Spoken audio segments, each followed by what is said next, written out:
নমস্কার।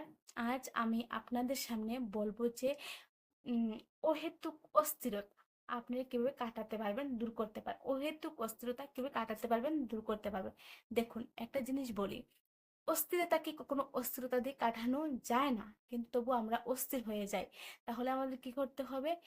অস্থিরতাকে অস্থিরতার মধ্যে ছেড়ে দিতে হবে। যা হচ্ছে হোক, সেটা তো আমি জানি আমার হার্ডওয়্যারের প্রবলেম নয়, সফটওয়্যারের প্রবলেম।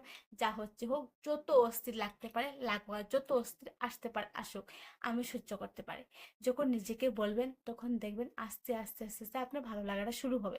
কিন্তু যদি মনে হয় না, আমার কেন হচ্ছে, অস্থিরতা কবে যাবে, আমি অস্থিরতা থামাতে পারছি না, তো আরো আরো অস্থিরতা বেড়ে যাবে। হচ্ছে হোক, যা হচ্ছে দেখা যাবে, থাকছে থাকুক। অস্থিরতা কাটানো যায় না। অস্থির লাগছে লাগুক, দেখি না কি হয়, নিজেকে বলুন। আর জানেন আপনি এই অস্থিরতা বেশিক্ষণ থাকবে না, সেটা আপনি আনেননি। অটোমেটিক অস্থিরতা আসছে, অটোমেটিক চলে যাবে। তাহলে আপনার যদি মানে জল খেতে ইচ্ছা করে, শুধু জল খেয়েই মেটাতে হবে। তারপর অস্থিরতাকে যদি আপনি আরো অস্থির হয়ে ওঠেন, তাহলে অস্থিরতা বাড়বে। আপনি নিজেকে ধীরে স্থির রাখার চেষ্টা করতে হবে, প্র্যাকটিস করতে হবে। আস্তে আস্তে পারবেন। আর দেখুন, এমন না যে যারা বেরিয়ে গেছেন তারা মহান কোনো ব্যক্তি, কোনো মহান ব্যক্তি নেন। সবাই মানুষ। আপনিও পারবেন, যারা পারছেন না তারা পারবেন। আর এখানে তাড়াহুড়োর কি আছে? আস্তে আস্তে ঠিক হবে। তাড়াহুড়ো করে কোনো লাভ নেই। হয়তো আমার জীবনটা তো পুরো পড়ে আছে, আস্তে আস্তে ঠিক হবে। কি হয়েছে হোক, যা যখন হবে দেখা যাবে। হবে, একদিন হবে। এমন করে নিজেকে বলুন। আর যখন টেকোয়ার হবে, আমি তো অস্ত্রীকে ডেকে আনিনি, অস্ত্রীতে যখন টেকোয়ার হবে, নিজেকে এইভাবে বলুন। আর দেখবেন এখানে লাফাচাপা করে লাভ নেই, কোনো শর্টকাট পথ নেই যে এখন আপনি একটা মেডিসিন খাবেন অস্থিরতা কমে। আপনার কতটা জিনিস হয় সেটাকে লক্ষ্য করবেন। শারীরিক সিমটম 20-এর অধিক থাকে সেখানে। আপনি কোনটি তাড়াবে না, কোনটি বন্ধ করবেন, সবটিকে আসতে দিতে হবে। আর সবটিকেই আপনার সহ্য করতে হবে, ধৈর্য ধরতে হবে। তাহলেই আপনার এই অ্যাংজাইটি মুক্ত থাকতে পারবেন। আর অ্যাংজাইটি সব মানুষের থাকে। অ্যাংজাইটিতে যারা ঢুকে যান তাদের লেভেলটা বেড়ে যায়। অহেতুক আমরা অস্থিরতা করি ভয় পাই কোনো কারণ ছাড়া। তাহলে কি করতে হবে? আমি জেনে গেছি যেহেতু সেটা কোনো কারণ নেই, কোনো কারণ ছাড়া আমরা অস্থিরতা করছি, তার মানে অস্থিরতাকে অস্থিরতার মধ্যে ছেড়ে দেবে। সেটা আমি ডেকে আনিনি, আমি আনিনি। অটোমেটিক আসছে, অটোমেটিক যাবে। কৌতূহল জাগবে, সন্দেহে জাগবে, তবু বলতে হবে আমি পারি, আমি পারবো। আর যা হচ্ছে হবে। অস্থির লাগছে, কতক্ষণ লাগতে পারে লাগুক, প্রতিদিন লাগুক, সারা জীবন থাকুক, আমি সহ্য করতে পারবো। সারা জীবন থাকুক অস্থিরতা, আমার কোনো সমস্যা নেই। এটাকে তো আমার কিছু করতে পারবে না। কারণ অ্যাংজাইটিতে, অস্থিরতার জন্য আমি মরবো না। তাহলে মরার যখন সময় আসবে, যখন আমি উম, মৃত্যু আসবে, নিশ্চয়ই মরবো। তবে এই অ্যাংজাইটি অস্থিরতার জন্য মরবো না, জেনে গেছি। অস্থির লাগছে লাগুক, আর মরে গেলে মরে গেলাম। যদি কারোর মৃত্যু ভয় থেকে থাকে, তবে দেখুন, এই যখন এগুলো বুঝতে পারবেন, তখন অ্যাংজাইটি বুঝে যাবে যে আপনি ভয় পাচ্ছেন না। তখন ধীরে ধীরে ধীরে ধীরে আপনি অ্যাংজাইটির থেকে শান্তি পাবেন। কিন্তু আপনি যত অস্থির হবেন, অস্থিরতা আরো বাড়বে। আর যত পালানোর চেষ্টা করবেন, সেখান থেকে বের হওয়ার চেষ্টা করবেন, তত বেশি আরো এটা বাড়তে থাকে। মেনে নিন, মেনে নিন, আমার হচ্ছে হোক। কেন অ্যাংজাইটি হলো সেটা বলবেন না। কারণ হোক, এটা হওয়ার ছিল, হচ্ছে। অনেক মানুষের দেখবেন হাত নেই, তারা তো জীবনে চলতে পারে।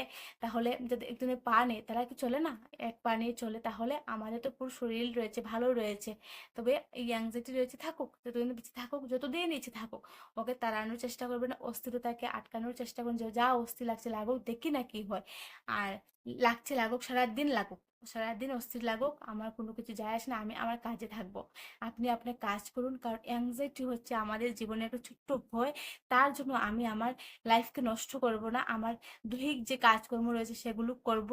আর লাগছে লাগুক, দেখি কতটুকু লাগতে পারে, নিজেকে বলুন।